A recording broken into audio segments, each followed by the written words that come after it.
In early 2017, some of you might recall a video I made with the Dangerous Power G5 on the tech mat. I essentially concluded that it is a gun that is impressively built, but trades all that exterior quality by compromising the quality of its drivetrain, and I stand by that statement. How is the trade-off?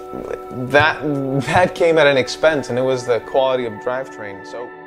And Dangerous Power accepted the challenge. They watched my video and they got in contact with me and sent me this right here. It's a SpecR G5, and they also sent me a little something special that I kind of asked for in the video. Personally, I think the packaging is just about what you can ask for with this kind of gun. You get everything you need, quality Allens, spares, a barrel cover, the like, except for the manual.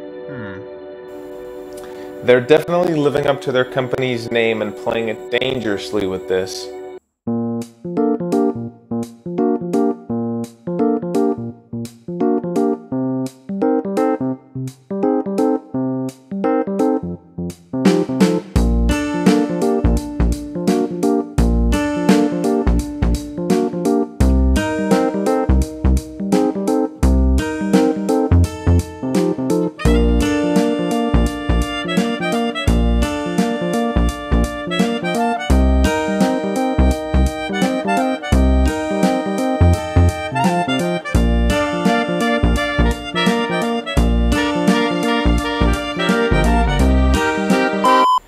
I think it's fair to say that in comparison to the vanilla G5, the SpecR is essentially more of the same.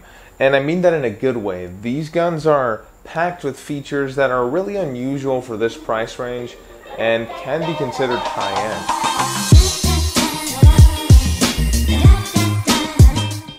The all-metal build boasting a spectacular polished finish is most obvious. When you hold it, you'll notice the amazing trigger. It actually uses a spring and magnet combo. You know what else uses that? The PE high-end guns, so this is a top quality trigger.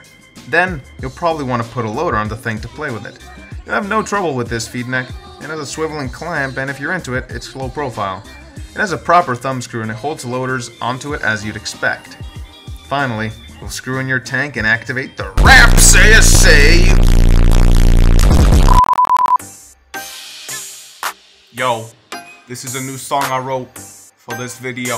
I call it the Raps Rap. Tell me, this is the Raps Rap. Yeah, it's a dude yelling like a name in the background. Record label name. This is the Raps Rap. Add someone whooping in the background. Yeah, go, drop it. Just take your tank and screw it in, wrap the rap and kick some ass. When you get back from the field and start taking this gun apart to clean it for the next day of play, you'll really start to appreciate how well put together this gun is and just how well thought out this assembly was. The G5's plumb air almost exactly like the Luxes do, but at the same time much better. The regulator comes apart much easier, and the ASA is a pretty smart design. It's held in by one screw alone and a lug that locks into the frame to prevent rotation. And we already know how awesome the ASA is. The solenoids are designed by Dangerous Power themselves. They actually do work well as well, and are insanely cheap to replace if they ever break down. So far so good. Now let's take a look at the board. This is the Profiler OLED board, and you've got these little chips that go right in, and what they do is they save all your parameters. I mean, it'll come in the gun, you might not even have to ever take it out. But it'll allow you to save all your parameters, firing modes, to essentially have your gun's profile everywhere you go.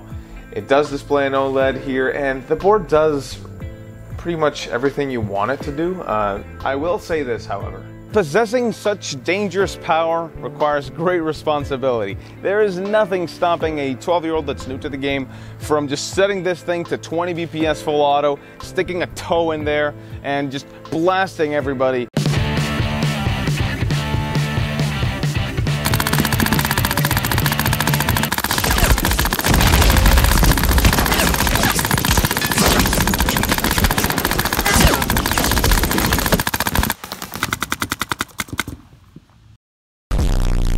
And that's because these things are really fast, all thanks to a very simple operational principle behind them.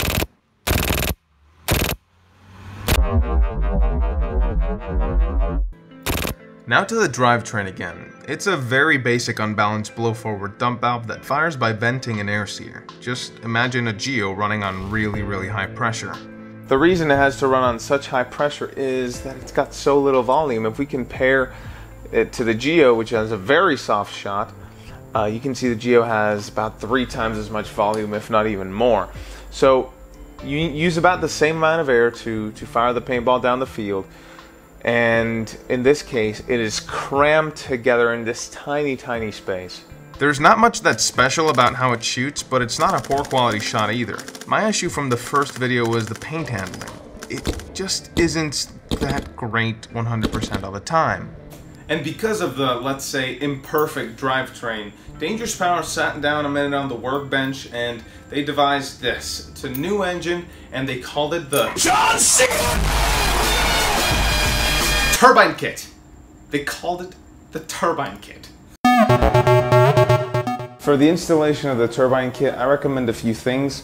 First, you're going to want to go to the programming settings, turn off first shot drop off and set the dwell to 15. Then turn off your regulator completely and close it in. Right turn all the way until it's closed. Then grab your turbine kit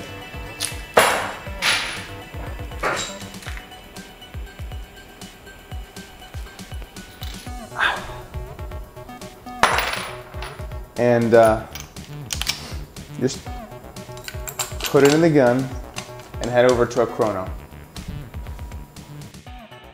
And now we're going to chrono the thing. Here's what we're going to do.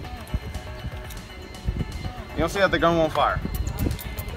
It's because there's no pressure in the gun. So we're going to take our Allen key and slowly unscrew it.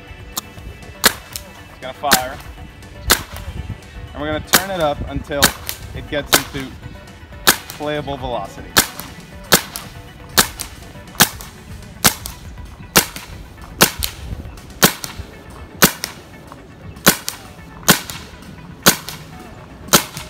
Alright, that should be good. We are shooting mixed paint, but that should be good, and now the thing's shooting great.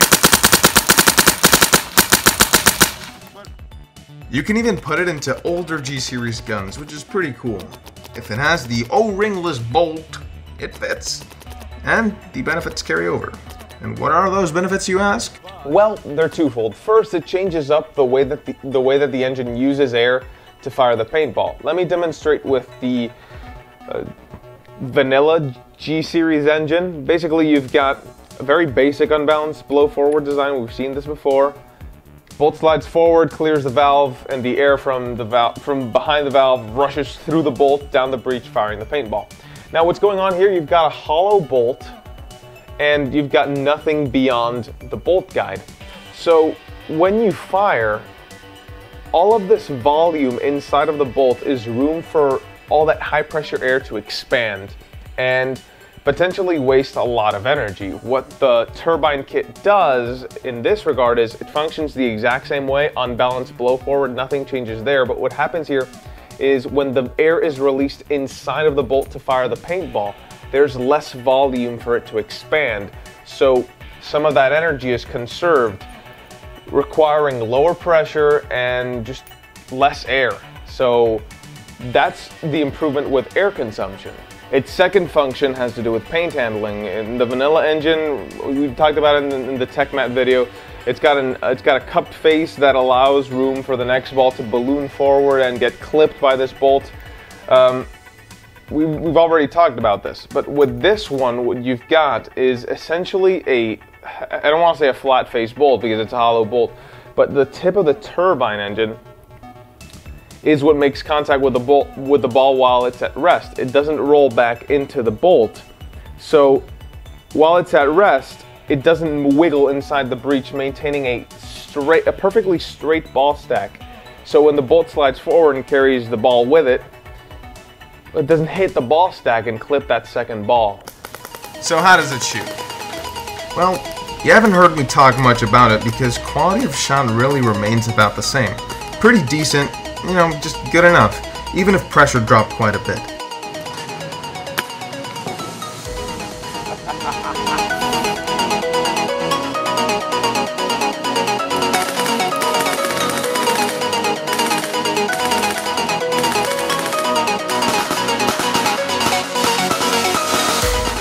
Where performance changes significantly is in paint handling. With the prototype of the Turbine Kit, I'll admit I was pretty disappointed not to have had a better time with it.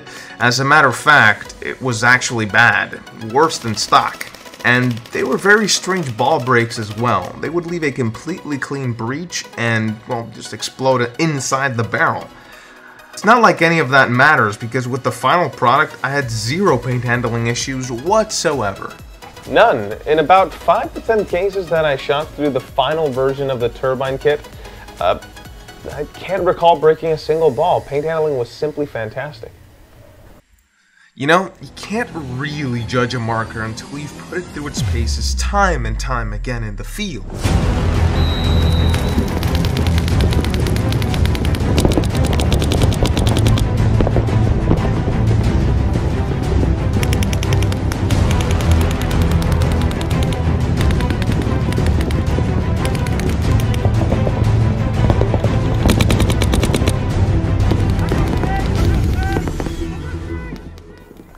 In my own personal experience, I had a decent time with the ordinary bolt kit in the G5 and a pretty good time with the Turbine Kit.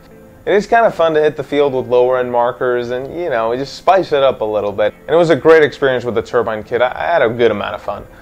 And yeah, there's a whole thing with the gun being tiny in my hands, and also the sound signature of the gun was a little bit sharp, but that could have been the barrel. I don't know. You be the judge.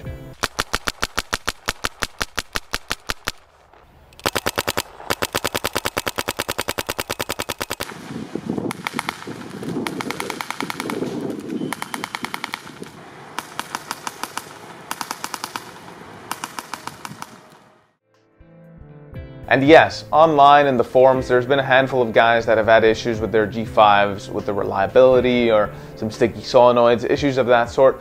And I guess I can only speak for my own personal experience, which was pretty seamless and virtually no issues throughout the months that the gun was in my rotation. In any case that you do have problems, I'd count on Dangerous Power helping you out.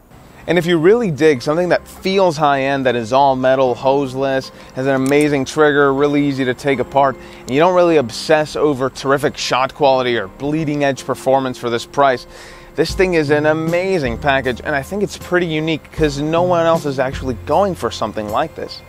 And if you're looking at the Turbine Kit and you already have an O-ringless G-Series gun as your main shooter, I think it's a safe bet to go for it. It fixes my main issue with the ordinary G5 engine and packs a couple of small improvements along with it. I'm happy to say that it does just enough to bring another solid offering to the table.